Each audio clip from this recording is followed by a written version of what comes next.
Alright, so we are going to be customizing this wig, and I'm going to be doing it in ash color. We're going to be doing ash blonde, but it's going to be multi-dimensional ash blonde. So what I've already done is tone the hair with purple shampoo and conditioner. So I didn't put the shampoo or conditioner directly on the hair because I didn't want it to stain, even though in some parts you can kind of see where it did. But I just used the watercolor method. I put the shampoo and the conditioner in some warm water, and then I swished the hair around. So with blonde hair, the cuticles are so open, especially processed blonde hair. That's why it takes color so well. So when you are trying to tone this hair with purple shampoo and purple conditioner, do not leave it in the water too long, because it will pick up a purple tint. Like I said, you can kind of see it in some parts of the hair, but it's okay. It's just going to add some more dimension. So what I'm going to do right now is the roots. So the roots, I'm going to be coloring this dark ash blonde. And then after that, I'm going to use the watercolor method to do the rest a light blonde. And then after that, I'm going to be adding some lowlights using medium ash blonde. So what you would probably have wanted to do would be do the roots and then do a darker color and then the lightest color. So you're working from the darkest to the lightest.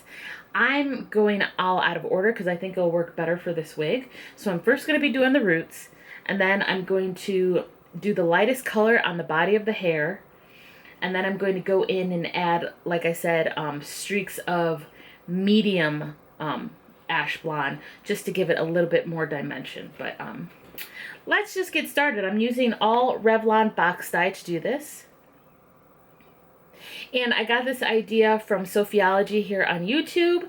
I'm just doing her method a little bit differently. She did her entire wig using the dark ash blonde. I am a little lighter than she is, so I don't think this will look super great on my skin tone. So I am going to be doing her method just a little bit different. So let's just get started. All right, so I have the dye mixed up right here.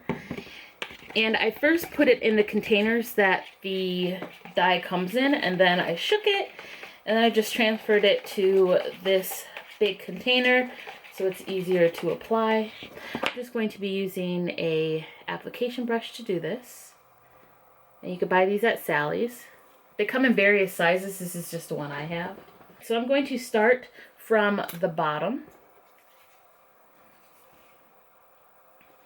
And I'm just going to section the hair like that. Put it up in a clip. Comb it out. Now at the front, you want to make sure you do this correctly. In the back, it's whatever. You will be able to hide your mistakes. But in the front, you definitely want to take your time. So that's why I like to start in the front, because I'm most focused when I first start, and then like as time goes on I kind of get sloppy. But definitely take your time when you're doing this in the front part of your head, especially when you're on your lace, because if you get this on your lace it will stain your lace. So I'm taking this about an inch down onto the hair, and then I'm taking this little comb and just combing it through, just to make sure all of the hair is coated. Now this will change color after it starts processing, so you'll be able to see a lot better where you miss spots.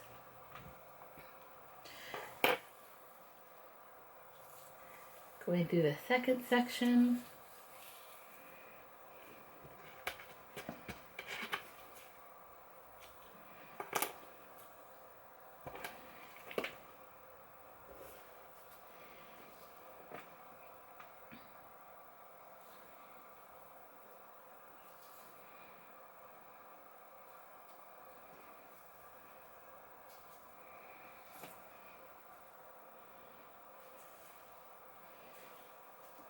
And of course, depending on how ombre you want your look to be, you can bring this down lower. I just want this to be at the roots though.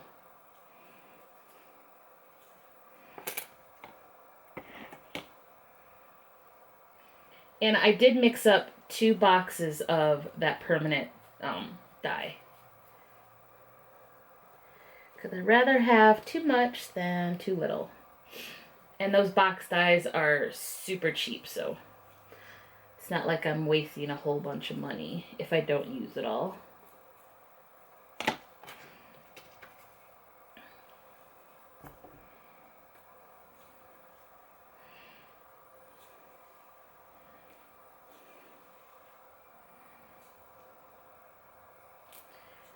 Now this is my first time doing this, so I'm kind of just winging it, going by what I've done in the past when I've wanted ombre blonde wigs. But if for some reason this color is not dark enough on the roots, I would just go in with a semi-permanent color in a darker brown and color the roots. So we'll see when I'm done with this what it looks like, but I'm not a professional. I'm just playing around here. Trying to get myself a new look. So if this turns out crazy, don't judge me.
So I almost forgot to start filming again. Alright, so I washed the color out. That was processing for about an hour and a half. The hair is still gorgeous. And it kind of looks yellow on my camera because of my warm light. But it's actually very ashy. It's got lots of different tones of ash, but it also has some yellow in it. So I'm going to dry this and see if I'm going to need to add or see if I'm going to need to remove some color from the bottom so I can add a light ash dye to it, because you know color does not lift color. So if I did want to make the ends brighter, I would have to put a bleach bath on it, which you know it's not that big of a deal. But I'm going to dry this and see what we're working with. Alright guys, so never mind my disorganized bed in the back. I film in my bedroom, so either way, so this is what the hair is looking like right here. And it's coming off a little bit more yellow than it actually is on camera because of my warm lights. But I haven't put any kind of conditioner in this hair yet or anything, so that's why it looks a little frizzy. But this is what it's looking like, and the color did not take as well as I thought it would, or maybe I just needed a medium ash brown instead of medium ash blonde. But I mean, you can definitely see a difference between the roots and the bottom. So I'm just going to make the bottoms super, super light. So I am going to go in with that light ash blonde and see what we can do. And yeah, but I do like how it looks on the top. Like I said, I wish it was darker, but honestly, today I don't have the patience to go back in and, you know, do another color on top. I could just put a semi-permanent color on top, but honestly, I don't feel like it right now. So I am going to go ahead and do the watercolor method with the rest of the hair. Now I have my camera mounted on my ring light, so I kind of don't want to take it off. So you guys know what the watercolor method is. I'll leave a link to the video that I did using the watercolor method. It's the same process except with permanent color, honestly, and you don't add as much water. So that's what I'm going to go do. I'll also leave a link to a video down below on how to use the watercolor method with permanent color. But like I said, it's pretty much the same process as you would with a semi-permanent color. All right, I'm gonna go do that. I'm gonna condition this hair and I'll come back with the final look. Okay guys, so this is what the hair is looking like now. And I cut some face framing layers into it because before it was just like straight down and it didn't look right. So I did cut some layers here in the front to give it a little bit of body. And I did just get back from going out, so I do have a little bit of dry shampoo in here to make it a little bit more, you know, alive. Either way, this is what the hairline is looking like. I did not pluck it or anything. I think it looks pretty natural. Maybe if I wanted to like put my hair up, I would have to do some plucking, but since I'm just gonna wear this wig down for the most part, I'm not too concerned about it. And I did notice when I was you know, putting the wig on and stuff, that there is a little bit of a gap between the closure and the wefts right here. So what I did was just cut one of the layers to cover that, so you can't see it at all. And this is not glued down, like at all. Like, this is not glued down. I rarely glue my wigs down during the summer because it tends to get hot wearing wigs. Even though I love wearing wigs, I also love wearing my natural hair, which has grown out a lot, by the way. But just when I, you know, I want to be super cute or whatever, or say my natural hair just doesn't go with the look I'm going for, then I just plop a wig on. But I try to make them to where they can be glueless like this. So this is just attached with a elastic band and then a few bobby pins to make sure that it's like extra secure. But yeah, the hair is looking really, really good. Let me give you a quick update.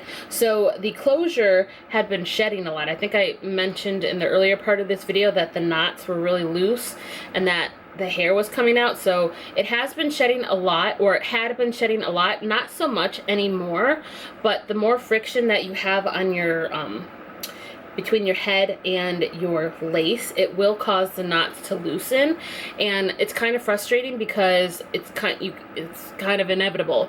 Like when you take your wig on and when you take your wig off, or if you have it glued down and then you know you have to rub the alcohol on the lace part. I mean, that's just, all that's abrasive against the knot. So I don't feel like it's one of those closures that are going to last a very long time. However, I bought a closure in a different length from the same hair company, and I didn't have that issue. I think I mentioned that before too. So I think there is definitely a difference in quality between each closure, which, you know, is annoying, like I said, but it is what it is. I still love how it looks. The hair itself, like the bundles that I got from Allie Grace, they're still alive. They still have lots of body. They too shed a lot.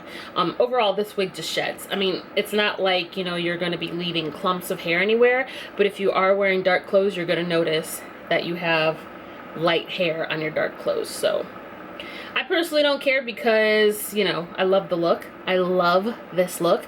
And since I have been wearing it and washing it, the dark ash blonde, the dark ash blonde has faded a little bit more, so it blends better with the ultra light ash blonde that's on the body of the hair. So I still have this little bit of a shadow root, but it's nothing as drastic as it was before when it was freshly dyed. As you can see, I can run my hands through it. There's no tangles. Like, it does shed, like I said. There's one piece right there.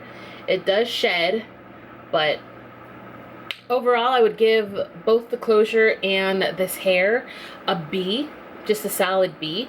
Only because the closure, I know that you can get good closures from this company because I have in the past. This one I think is just a dud. And this is the first time I've been ordering blonde hair from Allie Grace. And it sheds. That's about it. If I had sealed my wefts, then it wouldn't be shedding. But I don't seal my wefts. So, yeah.